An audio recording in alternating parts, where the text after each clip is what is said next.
Hey there friends, in this video I'm going to be showing you how you can write better prompts for Claude AI.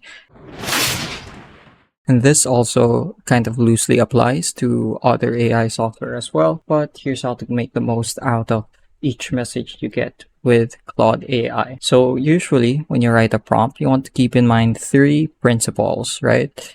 You want to keep in mind the specificity, being specific. You also want to add context. And lastly, you also want to state the format. Now, there's a fourth principle, but it's kind of optional. So this is giving it an example. So for example, let's say I want to write a post about coffee for use with a coffee shop business or their Instagram or social media. So here's what a vague prompt gets you. Write a good message about coffee. So this is a vague prompt, isn't very well thought, and is very general. So we'll give it a minute or two to generate a response, and here is the result it gives us. So it also presents us with multiple options, which is really nice, but I would say that there's still more that can be improved. So now we have to keep in mind the three principles again, being specific, context, and stating the format. So I'm going to start writing out the new prompt. So write me a 150 word caption for an Instagram post for a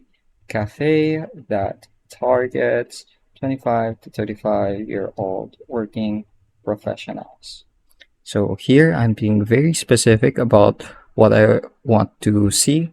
I stated that it should be an Instagram post. I also added context that it's a cafe with specific targets, and I also gave it a format to follow.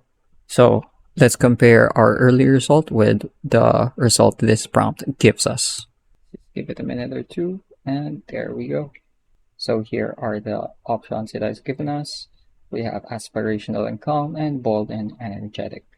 So again, here you can see it's a lot more well structured and organized and helps target our market, our specific market, a lot more. Compare that with this, the result we got earlier, it's a lot more general and less appropriate for the specific application. It's a lot less appropriate for what we need. So yeah, so try to keep these three things in mind, or four things if you consider the example. So again, that is be specific, add context, and state the format. Additionally, you can also give it an example to work with to extrapolate.